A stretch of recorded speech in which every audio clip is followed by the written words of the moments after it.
নমস্কার বন্ধুরা, আমি সুপ্রিয়া। আমার রান্নাঘরে আবার তোমাদের নিয়ে চলে এসেছি। তা আজকের মেনুতে কী আছে দেখে নাও। আজকে কী রান্না করছি, এখানে ভাতের জল বসিয়েছি, এখনো চালটা দিইনি। আর এখানেও প্লেন জল বসিয়ে দিয়েছি, এখানে কিছু দিইনি।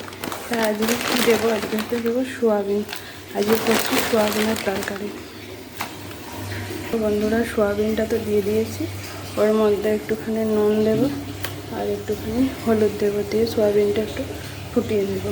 তারপরে ওটাকে ছেঁকে নিই, তারপর দেখাচ্ছি। আর এই দেখো বন্ধুরা, এখানে পেঁয়াজ কেটে নিয়েছি, এখানে গোল গোল করে উচ্ছে আলু কেটেছি, আবার সরু করেও কেটেছি, মানে দু রকম করে ভাজা হবে। সরু উচ্ছেটা সরু আলু দিয়ে আর সরু সরু পেঁয়াজ কুচি দিয়ে ভাজা হবে। এখানে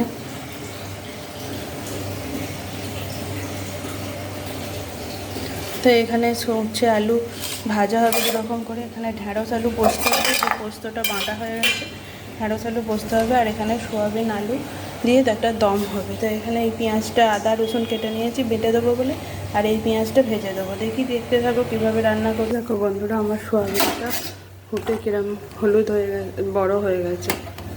সোয়াবিনেরটা ফুলে বড়ো হয়ে গেছে। এবার এর মধ্যেই আমি আলুগুলো একটু ফুটিয়ে নেব।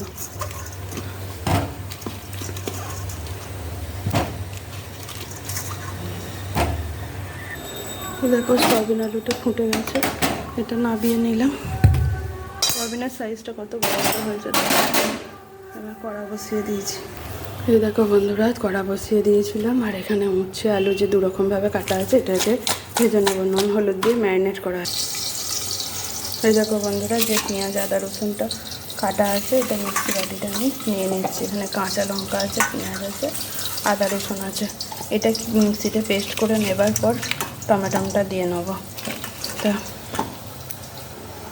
এই দেখো বন্ধুরা, এই মিক্সি বাটিতে বাটার মশলাটা নিয়ে নিয়েছি, আর এখানে যেটা পেঁয়াজ কুচিয়ে রেখেছি ভেজে দেবো সেটা। আর এখানে এইটা সোয়াবিন আলুটা, এটা জলটা ছেঁকে নিচ্ছি। দেখো সোয়াবিনের সাইজগুলো কীরকম হয়েছে, বড় বড়। বন্ধুরা, আমার আদা রসুনটা পেস্ট করা হয়ে গেছে পেঁয়াজ দিয়ে। এবার এর মধ্যে আমি টমেটোটা দিয়ে দিচ্ছি। টমেটোটা পেস্ট করা, আর এদিকে আমার গোল গোল করে যে উচ্ছে আলুটা কেটে রেখেছিলাম ওটা ভাজা হয়ে গেছে। এবার সরু উচ্ছেটা দিয়ে দিয়েছি, সরু উচ্ছেটা প্রায় হয়ে গেছে। আলুটা এর মধ্যে দিয়ে দিলাম। আলুটার মধ্যে পেঁয়াজও দিয়ে দিলাম। এবার এটাকে চাপা দিয়ে নেড়ে ফেলে। এরকম আমার দুরকম উচ্ছে আলু ভাজা হয়ে গেছে। এটা উচ্ছে আলু পেঁয়াজ সরু করে কাটা, এটা গোল করে কাটা, ভাজা হয়ে গেছে। এদিকে একটু সোয়াবিনের চপ করে নিচ্ছি, আর এদিকে ঢ্যাঁড়সটা দিয়ে দেবো। ঢ্যাঁড়স আলু পেঁয়াজ দিয়ে পোস্ত হবে। তরকারি এরকম অবস্থা, এখন বেরিয়ে যাচ্ছি, রাখছি, এখন ঘুরে আছি। এই দেখো বন্ধুরা, আমার সোয়াবিন আলু মশলাটা কষানো হয়ে গেছে। সোয়াবিন আলুটা ভেজে নিয়েছি একটু আগে কড়াইতে তেল দিয়ে। আর এখানে আমার ঢ্যাঁড়স আলু পোস্তটা হচ্ছে, এটা একদম শুকনো শুকনো হবে। আর এখানে মশলাটা কষানো হয়ে গেছে, এর মধ্যে এবার সোয়াবিন আলুটা ঢেলে নেব। একটু মাখিয়ে নিয়ে তারপরে জল দেব।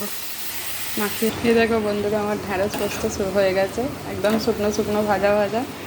শুকনো ভাতে খেতে ভালো লাগবে। এই দেখো বন্ধুরা, আমার সয়াবিন আলুটা কষানো হয়ে গেছে। এই ছোটো কড়াটাই ছিল, অসুবিধা হচ্ছিলো, ঢেলে নিয়েছি। আর এখানে গরম জলটা আছে, এবার এই গরম জলটা এর মধ্যে ঢেলে দেবো।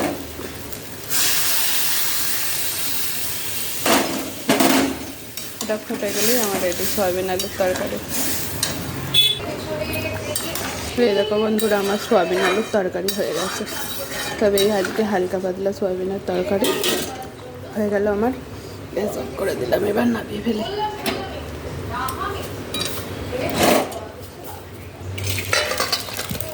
ডাক্তারখানায় যাবো বলেই এইভাবে এরকম রান্না হতে গেলাম, এই ডাক্তারখানায় যাওয়ার আগে যদি হয়ে যায়। আর হলো না, কি করা যাবে বলো।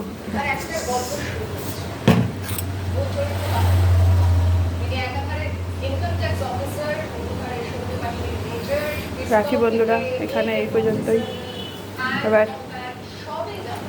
আবার অন্য কোনো সময় অন্য রেসিপি নিয়ে চলে আসবো, নতুন কোনো ভিডিও নিয়ে। এখানেই রাখলাম।